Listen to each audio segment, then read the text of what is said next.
Regarding the station of Quddús, he should by no means be considered having had the station of a prophet. His station was no doubt a very exalted one, and far above that of any of the letters of the living, including the first letter, Mullah Hussein. Quddús reflected more than any of the disciples of the Bab the light of his teaching. Shoghi Effendi. This week, we are so excited to have Dr. Boris Handal. Dr. Boris Handal is a professor of education at the University of Notre Dame, Australia. He is the author of Mírzá Mihdí, the Purest Branch, Varqá and Rúḥu'lláh, Nicklin, She of the Brave Heart, the Khamsis, A Cradle of True Gold, a Trilogy of Consecration, Concurso and Alto, and Muḥammad, Profeta de Dios. His most recent book, Quddús, the First in Rank, will be published in 2024. Dr. Handal has written over 100 articles, books, and reports in the field of education. And with that, I'll hand it off to Dr. Handal. Maria, for this kind introduction, and also for inviting me to this presentation in modern Baha'i perspective. I'm going now to share my screen. So this presentation is about Quddús, who was the most outstanding disciple of the Bab. So what I'm going to present during this hour is the life journey from being the son of a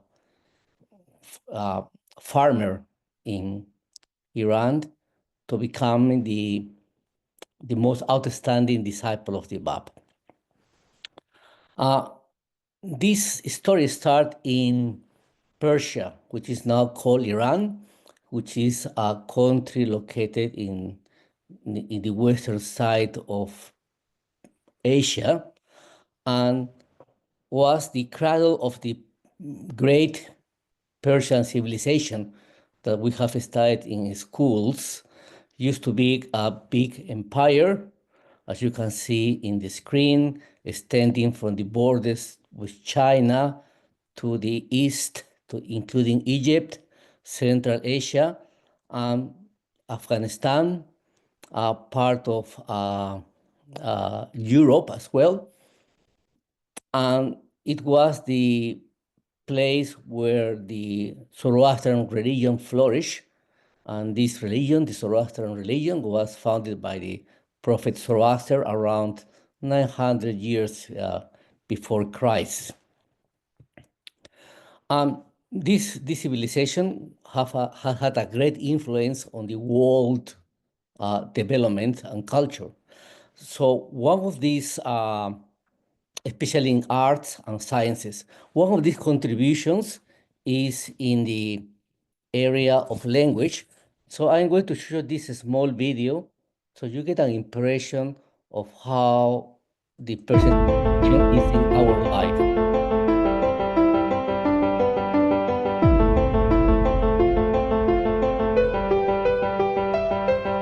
It's an example of 20 English words that come from Persian civilization and culture. But there are many more.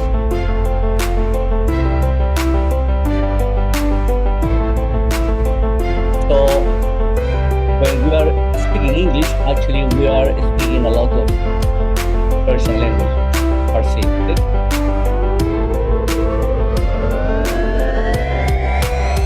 So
So a lot of this culture live with us in our present environment.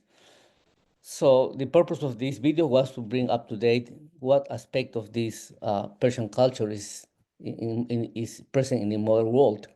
Now, Persian was the cradle of this civilization, where the main religion was the Zoroastrian religion. However, in about the year 633, there was the Arab conquest, Arab invasion of Iran, Persia, and then Islam, the religion of Islam was established in this country. In the Bahá'í Faith, we consider that all religions come from the same God. So as you can see in this graph, you got the name of the main prophets, the prophets which are known. You can see Abraham, Krishna, Moses, you can see Zoroaster, the prophet of the Persian/Zoroastrian religion, Buddha, Christ, Muḥammad, the founder of the Islamic religion. And then we got the Bab and Baha'u'lláh more recently. And we Baha'is are followers of Baha'u'lláh. The Baha'i faith actually started with the faith of the Bab in the middle of the 19th century in Persia, Iran. The Bab, that was the founder of the Bahá'í Faith, or we call it Babism, his mission lasts a few years, only 6 years, and most of the years he was spent in remote and isolated prisons. What the Bab did, he announced the dawn of a new revelation and the imminent awakening and reverse of mankind. Particularly the Bab, which means the gate in Arabic, the gate of God, he drew special attention to the coming of a new messenger of God who was going to bear a new revelation for the people.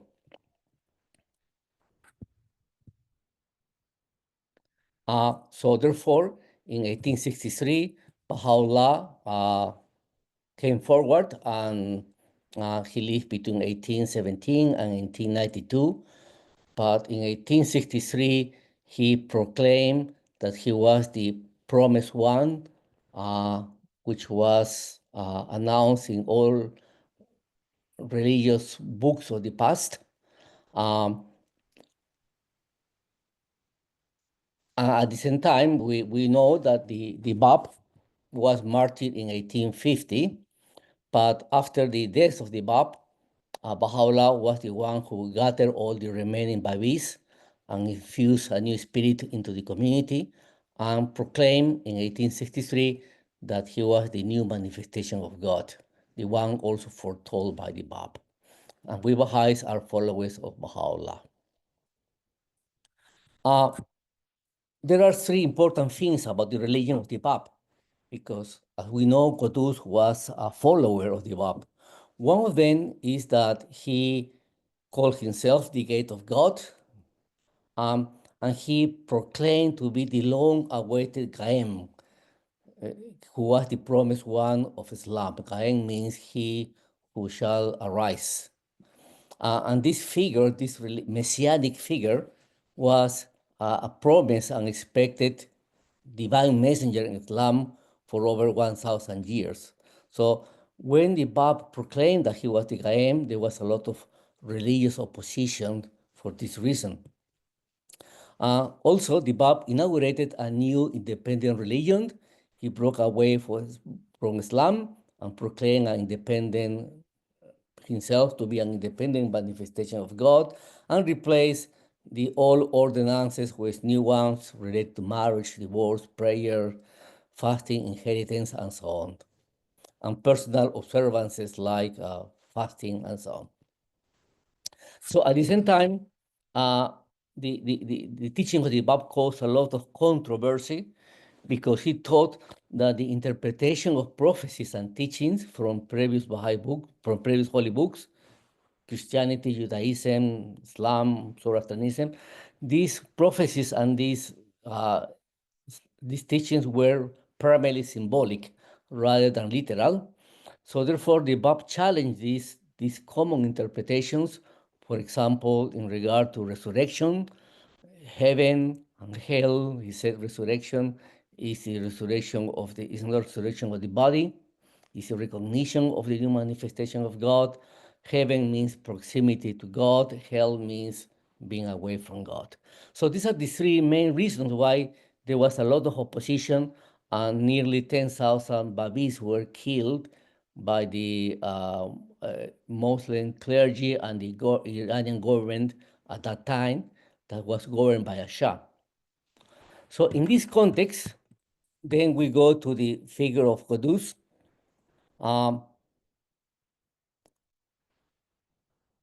Which is, Quddús is a word that in Arabic means the Holy One, or the Most Holy. It's also a title of God. Now, the Bab, Quddús was the most important disciple of the Bab. In other religions, there were similar cases. For example, Isaac was the most prominent preferred disciple of Abraham. Moses appointed Joshua. Jesus referred to Peter, Muḥammad to Ali. However, the Bab did not designate a particular successor, because he said that because he died before, he died in 1850, and he didn't designate a particular successor, but he designated Quddús as his most prominent disciple, and he acted as his sort of representative while he was imprisoned, and the most important leader in the Babi community when these persecutions took place. Now, I want to be a bit interactive, and I want you to write in the chat something that you know about Quddús. I'm going to give you 1 minute and tell me in the chat, what is it that you know or remember about Quddús? Yeah, feel free to write something in the chat. What is it that you think about Quddús? You want to share it? If anything comes up, I will read it. Will you read it, Paria? Good.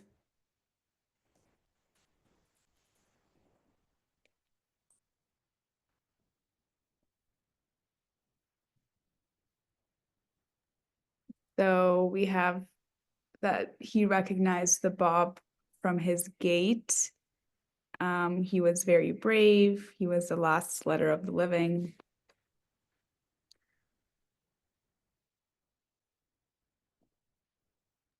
He traveled with the Bab to Mecca.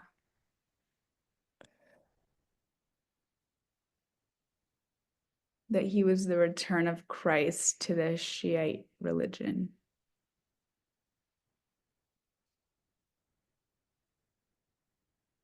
All right. Good. Thank you very much. It seems that he had a special connection with the Bab. He was pure-hearted. Good. Thank you very much. I mean, these are all beautiful comments that we are going to elaborate later on. Okay. He led the campaign of Fort Tabarsi. That's correct. Thank you, Sandra. Peter, Tahere, Molly, Greg, CIE, Alex, Ferdous, Tahere, and so on. Thank you. That's beautiful comments. So that gives you a start to this conversation about Quddús.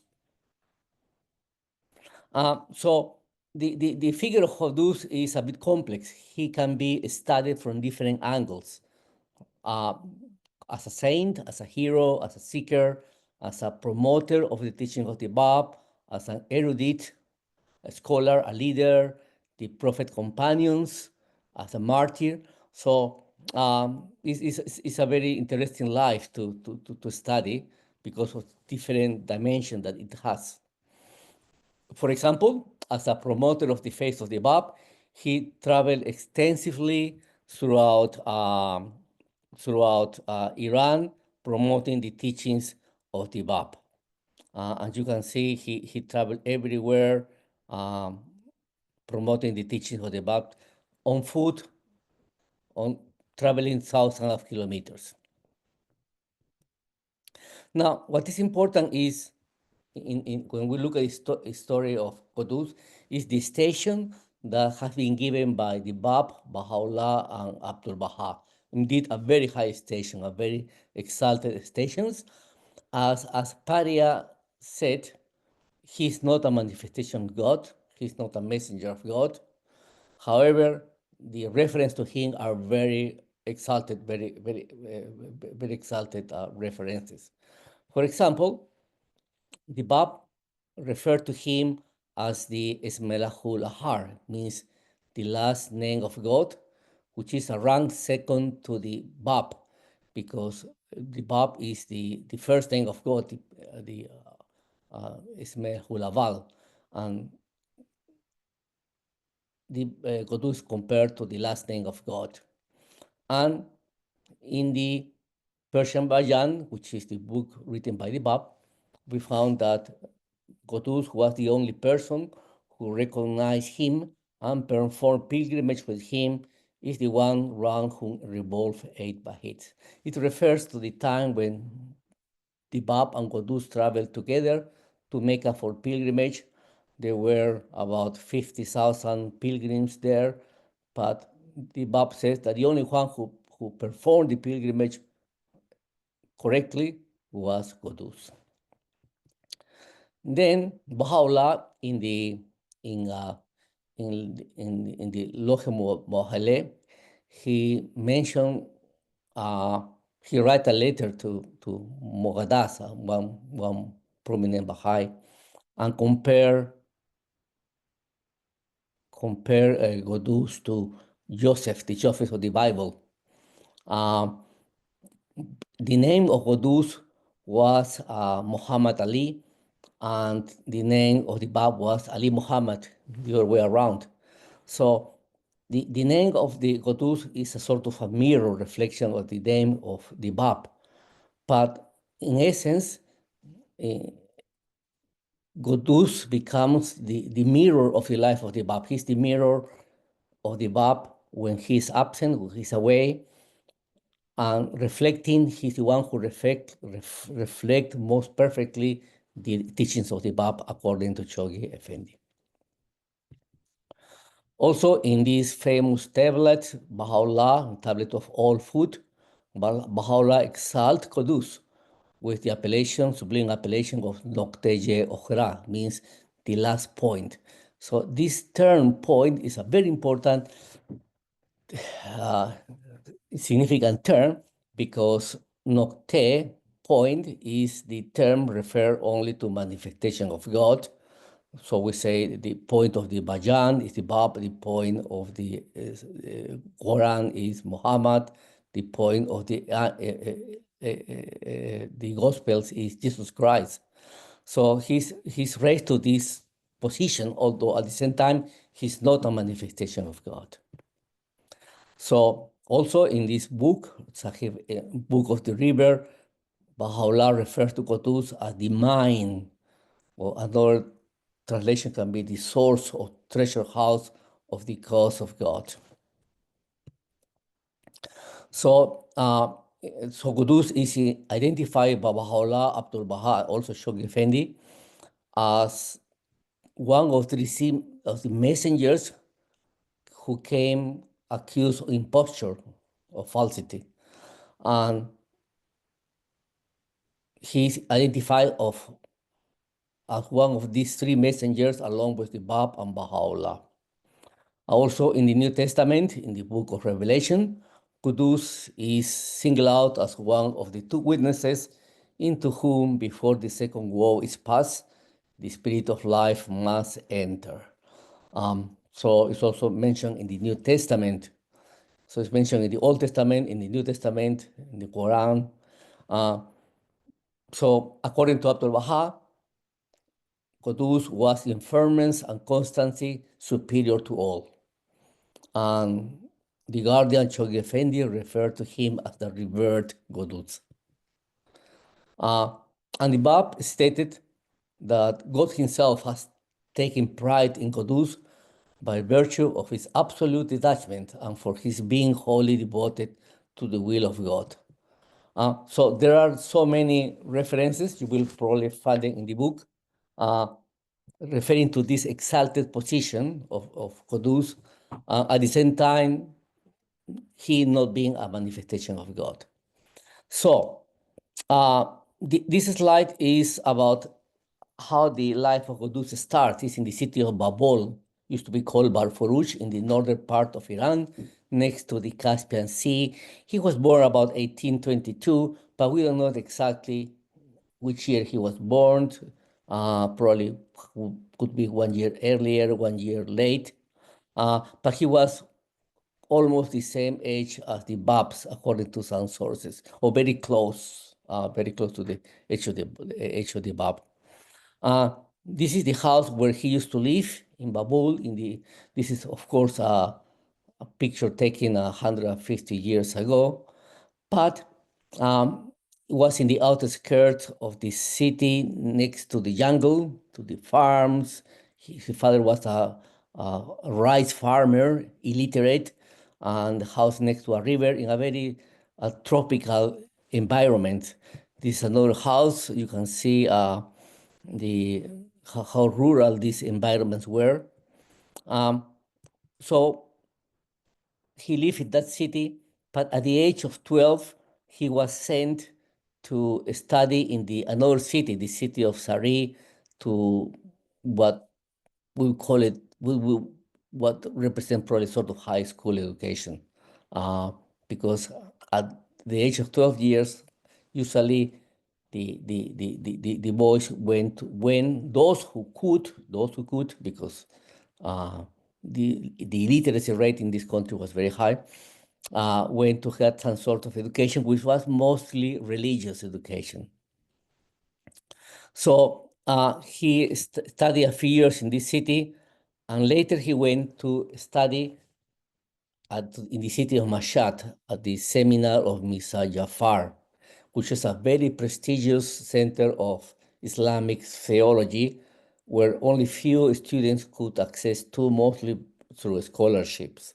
So he was there for 4 years, and then he moved to the city of Karbala to study under the teachings of Sayyid Qasim, a famous theologian.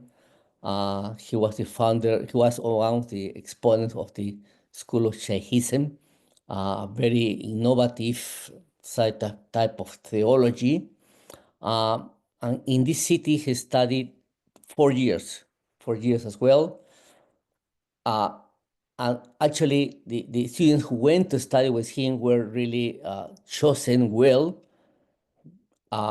amongst the youth of Iran, because then after that they have to go back to Iran and teach this new theology.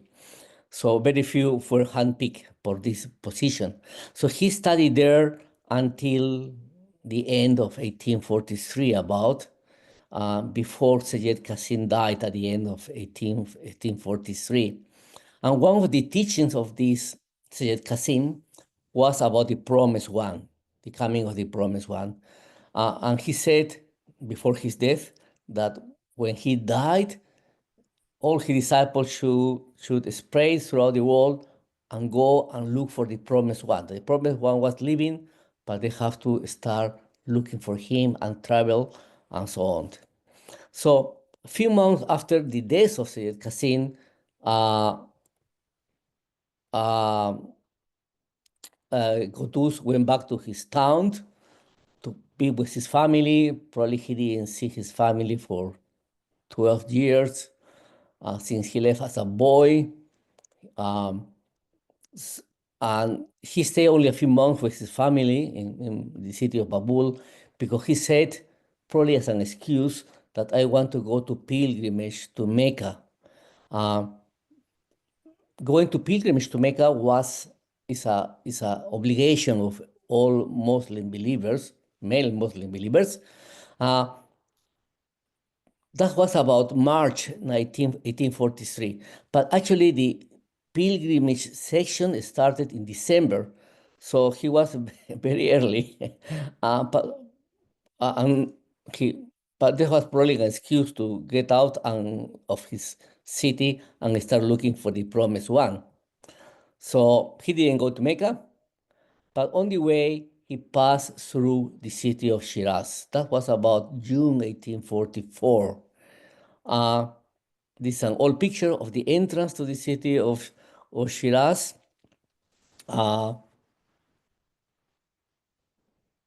And this is in this city where he accepted the Bab. He was about 22 years old.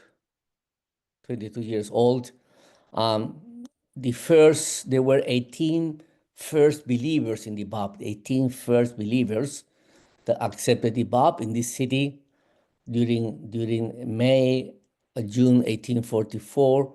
One of them was Quddús. Quddús was the last one. And these 18 letters of the livings are, these 18 believers are called the 18 letters of the living.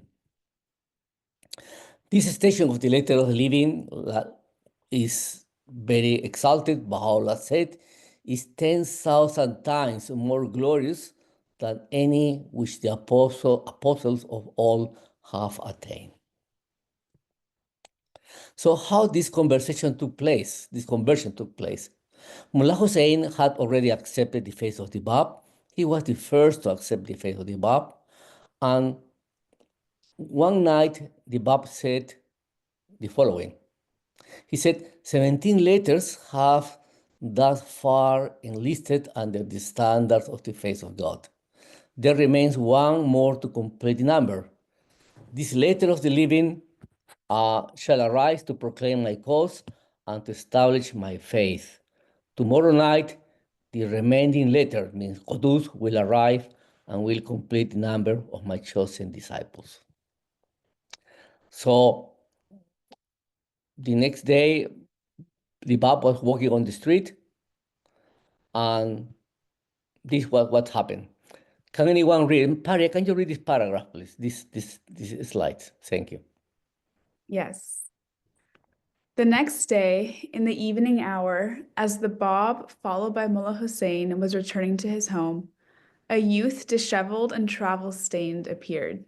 He approached Mullah Hussein, embraced him, and asked whether he had attained his goal.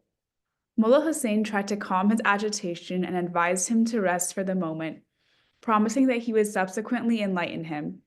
That youth, however, refused to heed his advice. Fixing his gaze upon the Bab, he said to Mullah Hussein, "Why seek you to hide him from me? I can recognize him by his gait. None other can manifest the power and majesty that radiate from his holy person." And this one too, please. Mullah Hussein marveled at his words.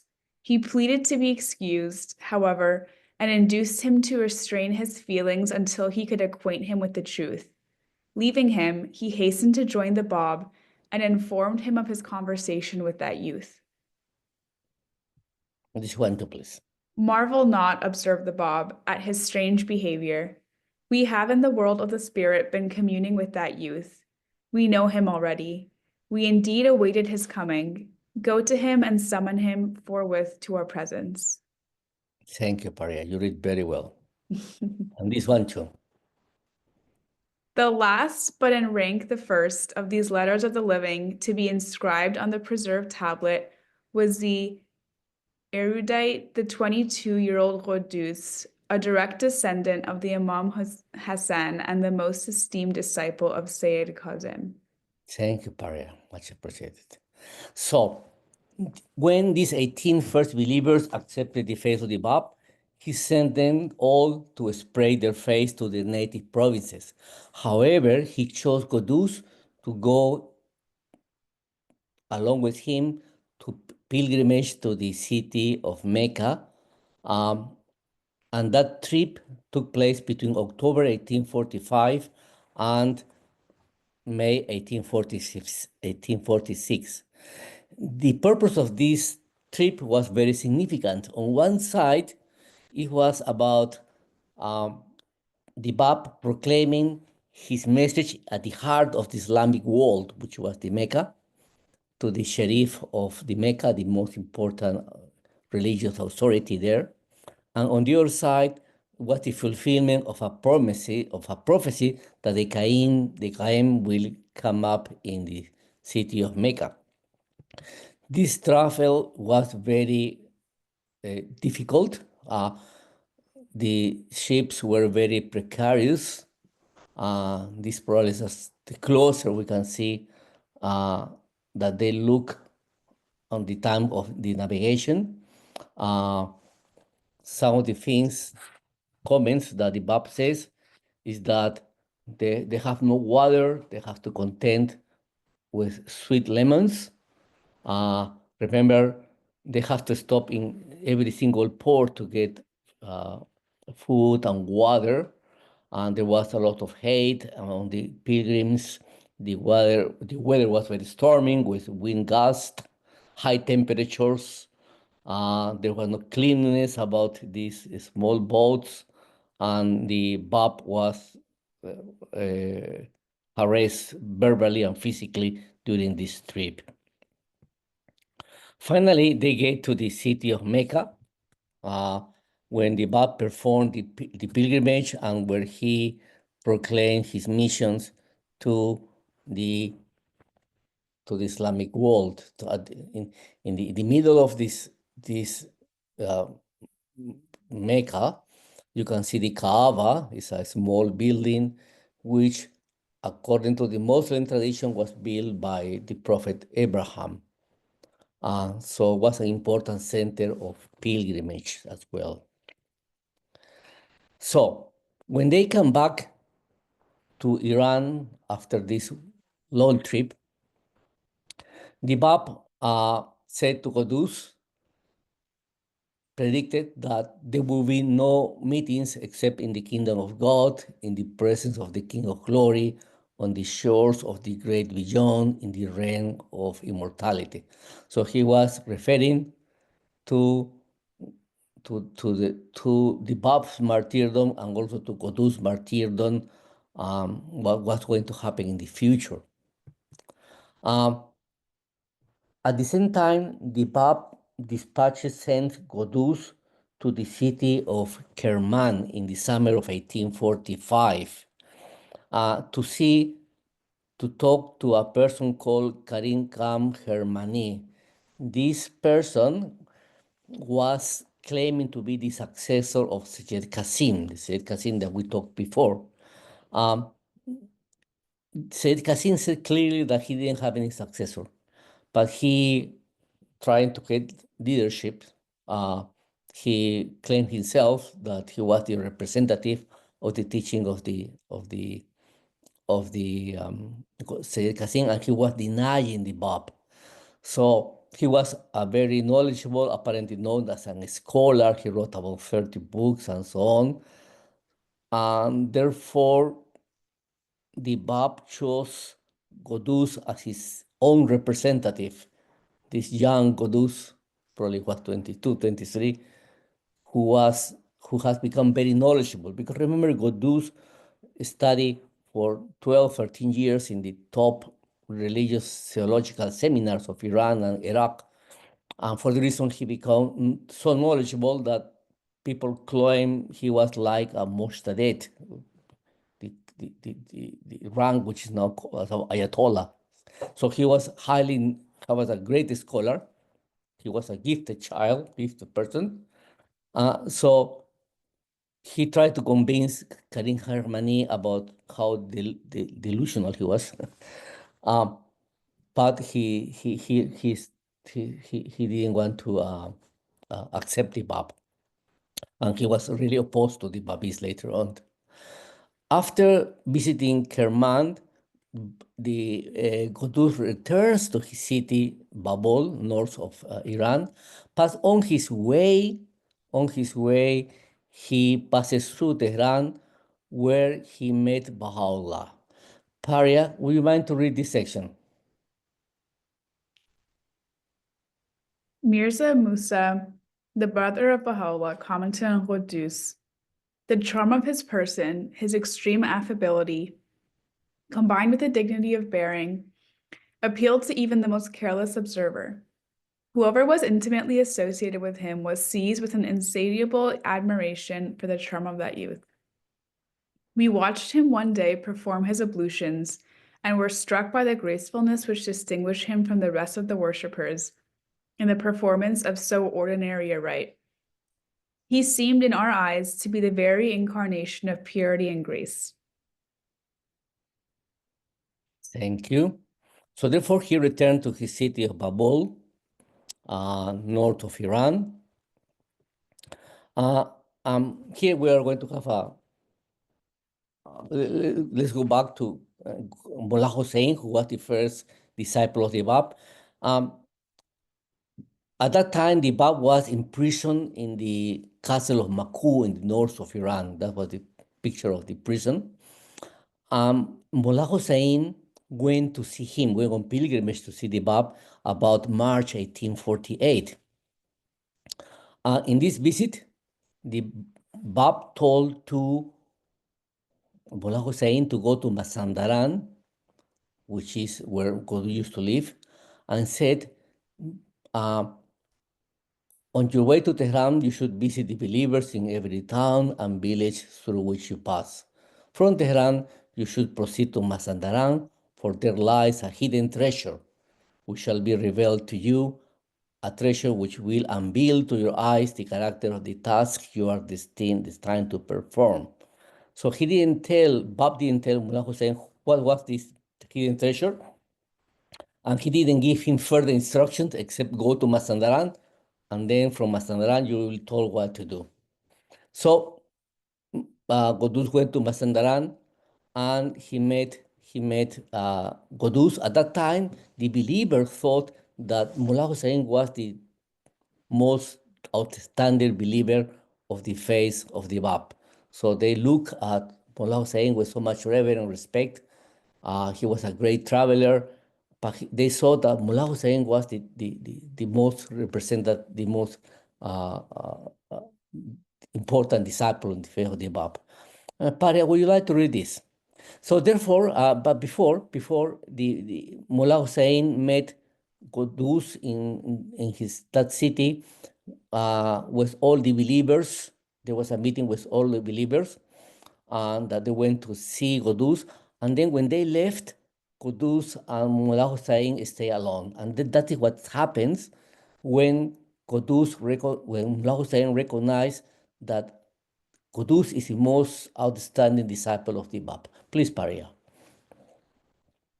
When he finished narrating his impressions about the journey, Quddús asked whether he had brought any letter or epistle from the Bab.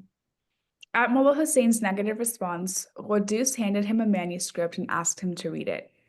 Mullah Hussein did so, and upon reading one of its pages, a sudden expression of great surprise and amazement appeared on his face. Mullah Hussein said, I can well realize that the author of these words has drawn his inspiration from that fountainhead which stands immeasurably superior to the sources whence the learning of men is ordinarily derived. I hereby testify to my wholehearted recognition of the sublimity of these words and to my unquestioned acceptance of the truth which they reveal. Thank you, Paria. So this means that the Bab, Quddús accepted Mullah Hussein accepted Quddús as the leader of the Babi community in total humility, in total obedience. And Quddús then instructed Mullah Hussein to go to the city of Mashhad, from Babol to Mashhad, to start teaching the faith of the Bab in this city. And he said, after 1 month, I will follow you. So Mullah Hussein went to the city of Mashhad and built the famous house of Babijeh, Bahá'í Center there, where he was teaching. And when Quddús joined him, they were all teaching in this city. Many people converted to the faith of the Bab. And then one night, Quddús decided to return to his town of Babol, and on the city of Badash, which was sort of halfway between Mashhad and his native Quddús, he met Baha'u'lláh. Mysteriously, he found Baha'u'lláh going to Mashhad, because the Bab has said to all the Babis they should go to Mashhad to help Mullah Hussein with teaching of the faith. So he was going with a number of Baha'is, and during 19 days, they met Baha'u'lláh Quddús Tahireh, the most outstanding women in the face of the Bab, in this place called Badash, for what has been called the Conference of Badash. It was an important Babi conference because the purpose was to implement the revelation of the Bajan, means a dramatic break with the past, and understanding that this is a new revelation, independent revelation. At the same time, they were thinking of going to this prison of Shehrik, where the Bab was in prison, to liberate him. But this second purpose didn't really was fulfilled. So during these days, the Babis discussed how they should follow the new laws of the Bajan. These are some depictions of the Conference of Badash, with, as you remember, Tahireh took the veil off and caused such an uproar there. And at the end of the conference, there was an incident when the Babis are attacked, and Quddús is abducted and taken in confinement to the city of Sari in the house of his uncle. So he stayed there in confinement during all this time. This is a picture of the house.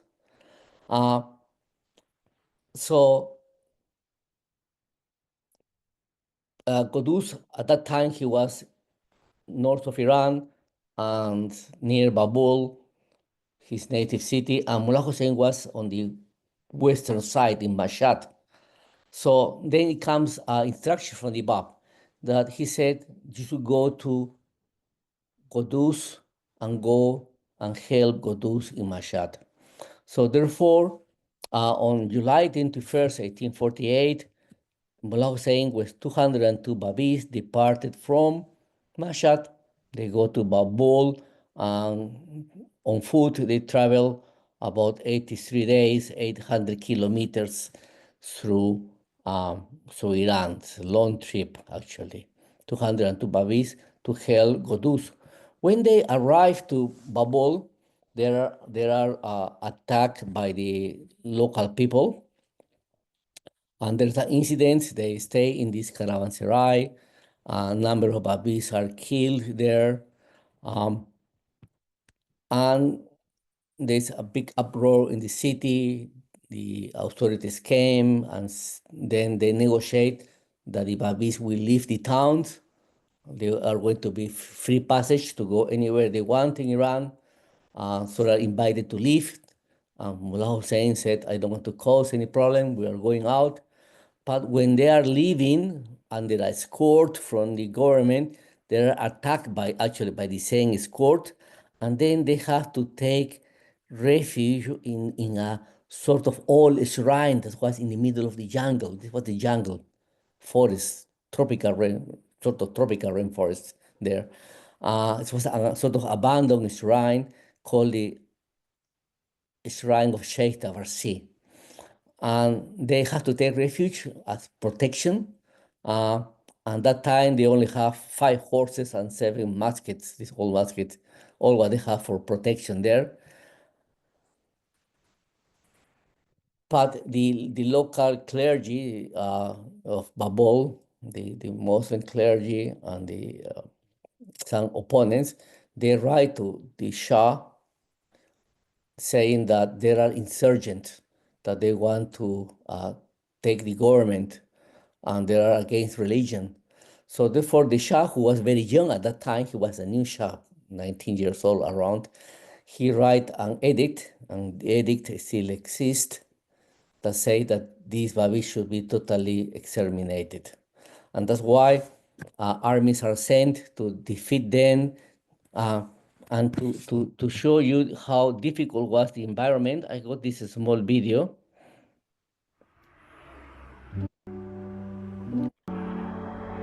that shows you how dense was this forest where the babies were. Lot of insect diseases, flies, which make almost impossible to people to live in that environment. So that was the north of Iran, the province of Mazandaran. So you can see it was very, it was a forest, it was a jungle, they call it a jungle. And then they have to stay for a number of months.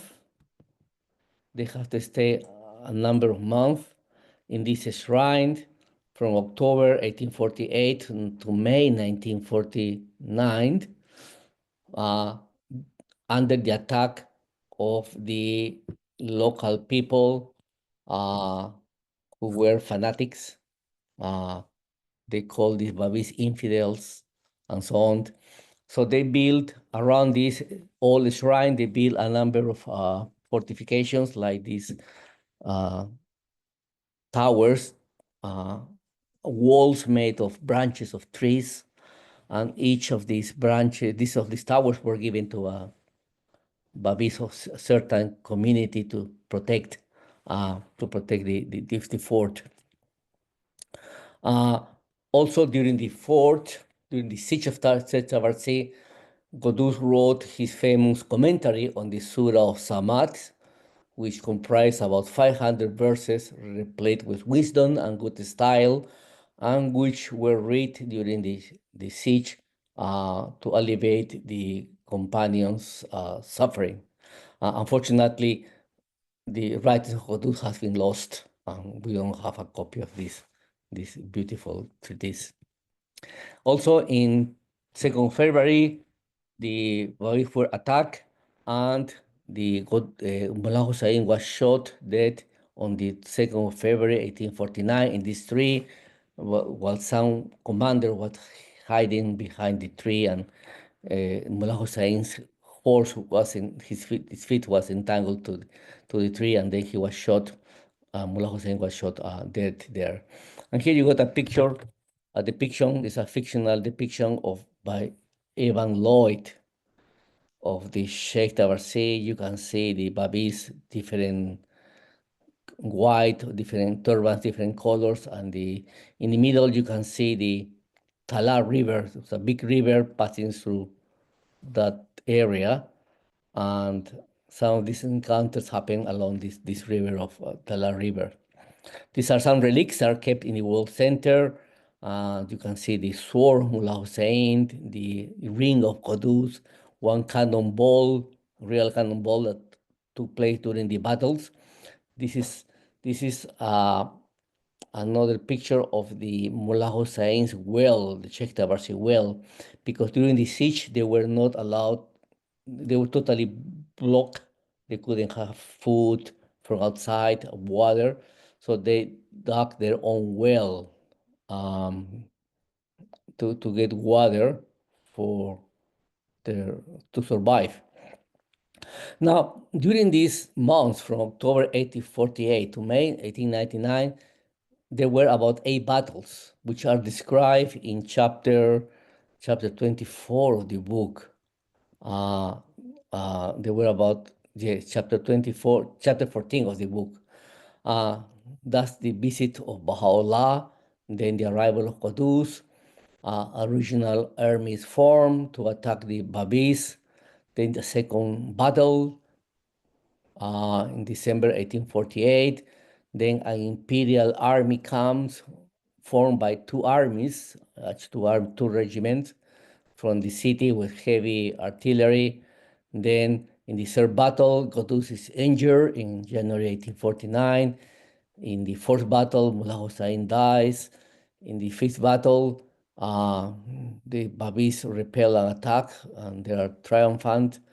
Then they celebrate Nowruz, March 1849. There is another battle when they capture a tower because the army built towers around the fort to shoot at inside of the fort. Then the Shah becomes very upset because his armies couldn't defeat the Babis. And the Babis were just religious. They were not army people. They were just religious scholars. And he said, why you cannot defeat this bunch of religious scholars if you got three powerful regiments? So the Bab get very frustrated, and there are more battles which are described in the book. But the situation became very alarming because the heroism of the Babis was outstanding. Paria, could you mind to read this word from Abdul Baha?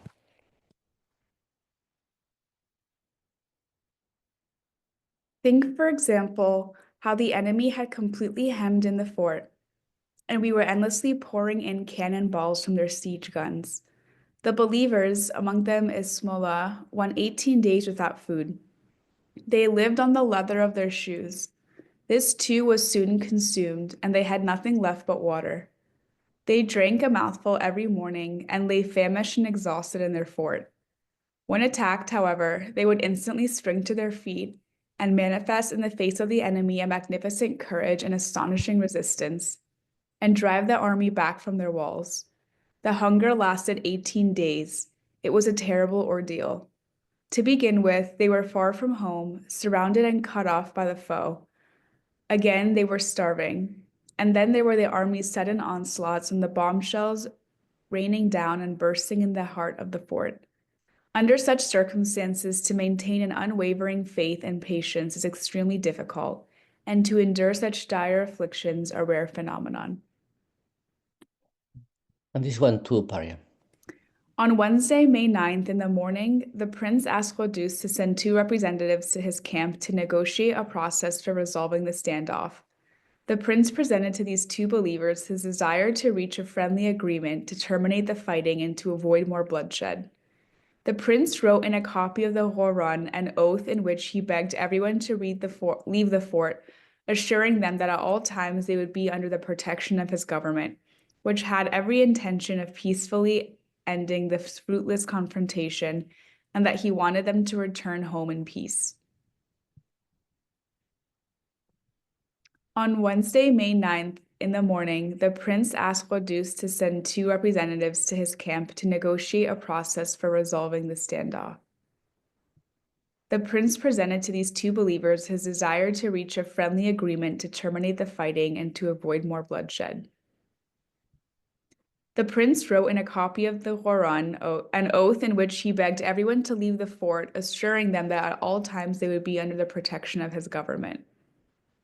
Thank you, Paria. So the prince, the governor prince, used this stratagem to deceive the Babis to let them out, to get them out of the fort, saying that they are going to give them free passage to go to their places, their homes. He's going to pay them money to return.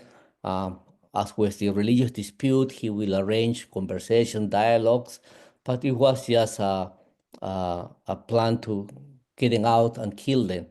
So the next day, Thursday, 10th of May, 1849, a big massacre took place where about 200 Babisti, all these members of the fort, were killed after this betrayal by the government and the religious establishment there. They were assembled in the camp of the enemy, according to Shoghi Effendi, were stripped of their possessions, sold as slaves, killed by the spears or swords of the officers, torn asunder or bound to trees, and riddled with bullets or blown from the mouths of cannon and consigned to the flames, or else being disemboweled and having their heads impaled on spear and muzzle. 200 Babis were killed because they were invited. They were invited in the morning to a breakfast. They said, we are going to offer a big breakfast for you. So they went to the breakfast. They say, look at this beautiful banquet here. They took their arms because they say we are in peace now. And once they were disarmed, they were attacked. And that was on Thursday.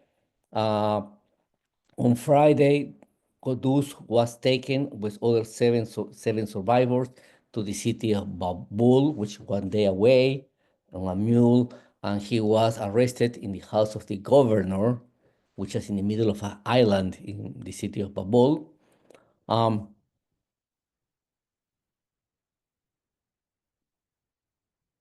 then he was trial for 3 days in the mosque of the city, which still exists.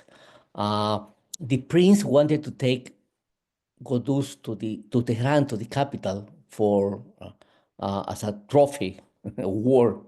But the mullahs, the Muslim clergy, wanted to kill him.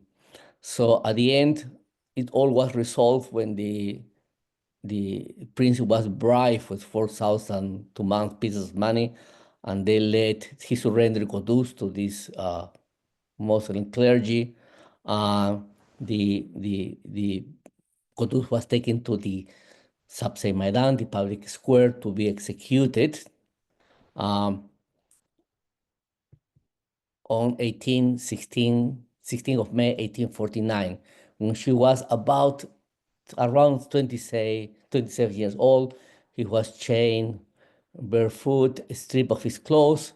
He was paraded through the street of the city with other companions, accompanied by the beating of drums. At every stop, they were severely punished.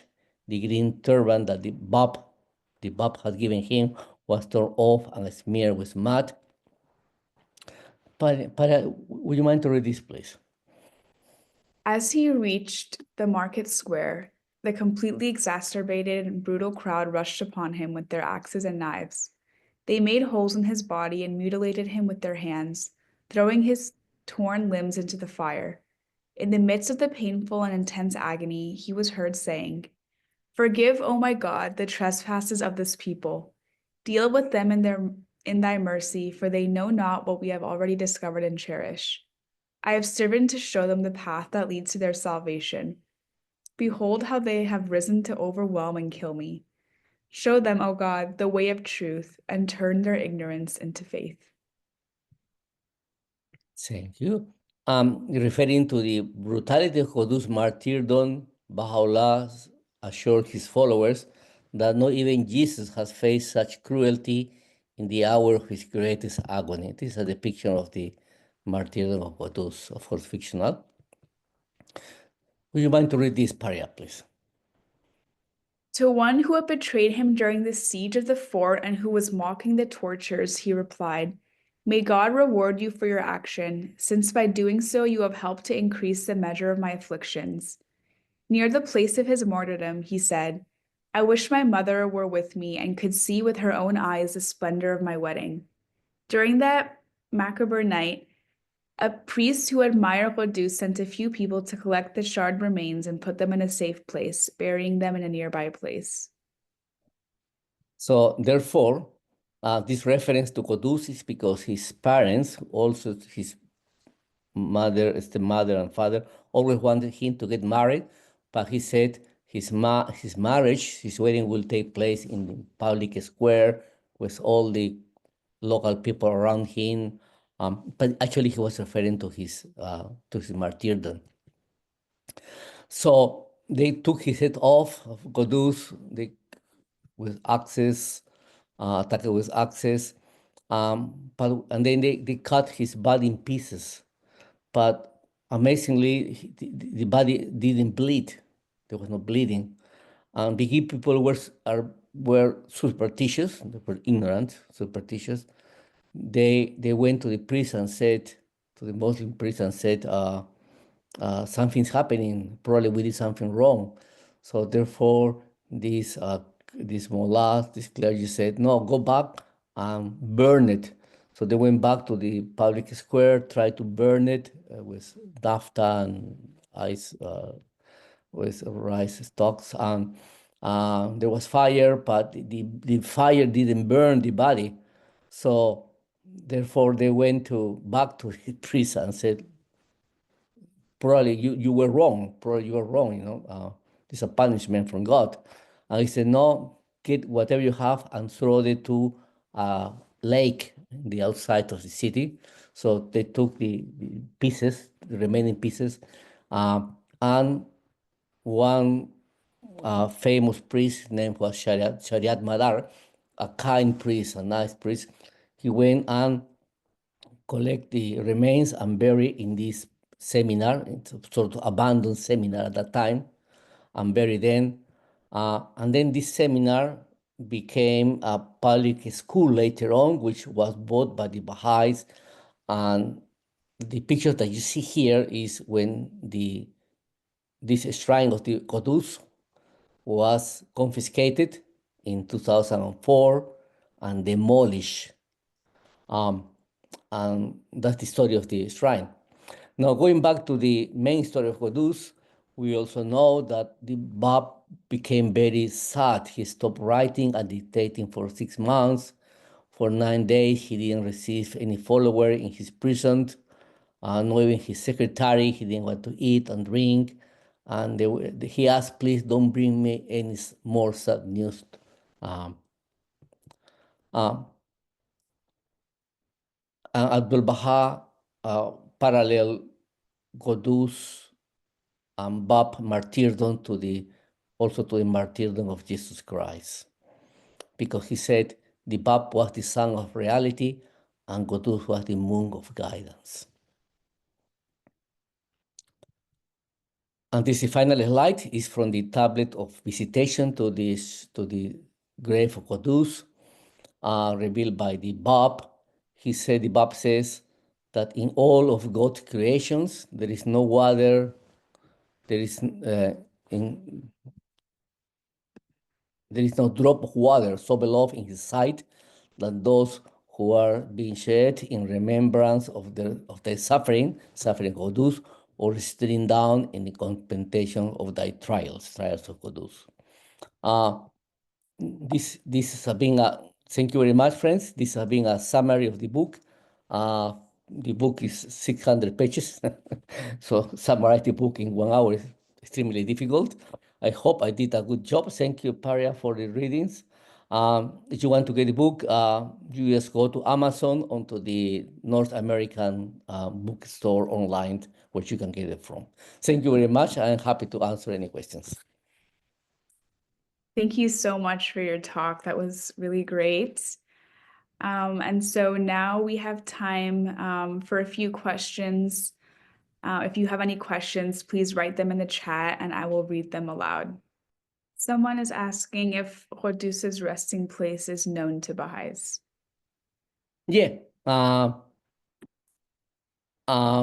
Yes, they have built a different structure there, to have been demolished, and they built a Islamic seminar thing, which is known to, but of course the Baha'is don't have access to it. And the House of Justice has been actively pursuing the remains and this shrine be returned to the Baha'is, including the international community at the United Nations, because this is Baha'i property. And a holy, it actually can be the second holiest place in Iran. Okay, someone is asking, sorry. Did any Baha'is, member of the Quddús family, became Baha'i as his brother? He got 2 brothers and 1 sisters. One of the brothers, we know that he became a Baha'i. One was killed in Sheikh Tabarsi by the prince. I mean, the prince went to his house of this brother and took them to Sheikh Tabarsi and killed him. The other sister, I'm not there's no clear indication that he became a believer or not. Most likely he did. But one of the brothers became very strong Baha'is. But apparently all his children died, and so there is no direct descendants there is no known descendants of Quddús. What does Quddús mean, and who gave him his name, please? Quddús means the holy, the holiest. And the name was, according to one source, was given by Baha'u'lláh in the Conference of Badash. but apparently the Bab also referred to him before as Quddús. So still more research is needed to clarify that. Okay, someone is asking what inspired you to write about Quddús specifically? That's a good question. Because when I became a Baha'i, I was 17 years old. One of the things I heard was about Quddús, and that really stayed in my mind, the incident of Sheikh Tabarsi. And so it was sort of a personal curiosity to more about his life. But then when I start really investigating, it was a mine of information that I said, this has to be put. There is biographies about the main disciple of the Bab, but there is no really one about Quddús. So I decided to be the first one. Please answer, what's Quddús, the return of Jesus Christ? All right, so what happened is that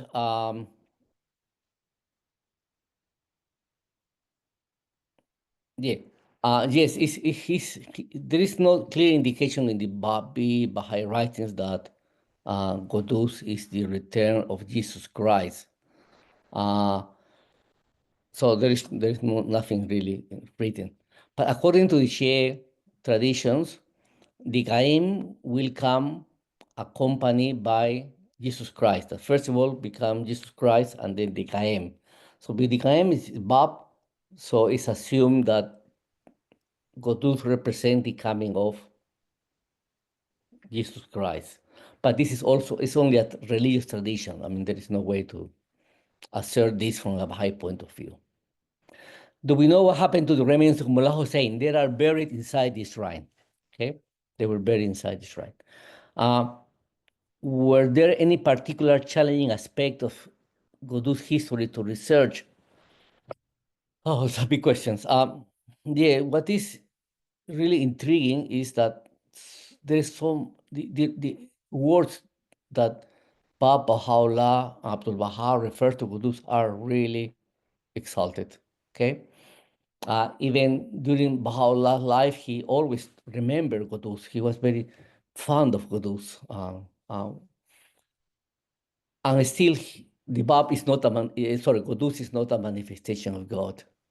So there are aspects very important. For example, the Bab says that I put my essence into him, Bab says that he took his garment, his divine garment, and gave it to Quddús, for example.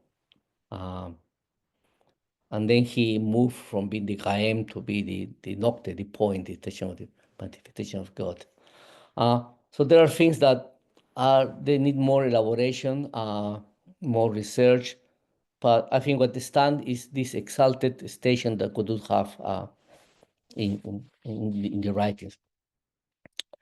The reference to Quddús as one of the messengers in the Bible and the Quran is in the Bible, in the Quran. The Bible stand in the book of Revelation, two messengers coming together, right? It's in the book of Revelations. The exact quotation, I have it in the book. This is the book. I have to back to the chapter to look at the exact quotation.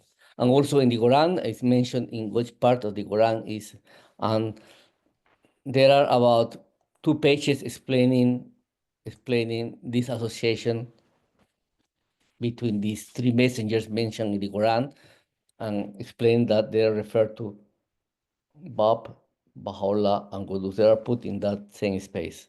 But again, we, according to Shoghi Effendi, to the writings, Quddús is not a prophet of God. It's important, coming from Maui, it's important to stress that Muhammad was a descendant of, Quddús was a descendant of Muhammad. Yes, he was a descendant of Muhammad by the side of his, by the side of his mother. His mother was, who died, actually his mother died when Quddús was an infant. He didn't manage, apparently, to see his mother. And the mother was a descendant through the Imam Hassan, the other grandson of Prophet Muhammad. He was recognized, yes. Yes, what will you know anything related to his station being the return in spirit of the Prophet Muhammad? There is nothing in the writings that he is the return of the Prophet Muhammad. Mullah Hussein is associated with by the Bab with the return of the Prophet Muhammad. Is in the book, the Bayan Persian, in the first chapter. He clearly indicates that Mullah Hussein is the descendant of Muhammad, because name of Mullah Hussein was Mullah. His name was Muhammad Hussein, is it? But we call it Hussein only. With the word in the first phrase of the long healing prayer, which says, yes, there is a reference in the, I'm not sure whether in the long healing prayer, as a writer, have to be careful to verify that things are written in the writings, are cleared from the writings. So there are passages from the writing that look like refer to Quddús, but till we know exactly that they were referring to Quddús explicitly, then we cannot say. It's a supposition. Well, that's all the time we have today. But thank you again so much, Dr. Handal, for your talk. Next week, our speaker will be Bayan Parhami. And again, these talks occur every Saturday at noon Eastern time, so please invite your friends and family. And if you would like to be on the weekly mailing list for these events, you can fill out the contact form that I just put in the chat. And we also put these in the description box of our YouTube videos. Thank you. See you next week.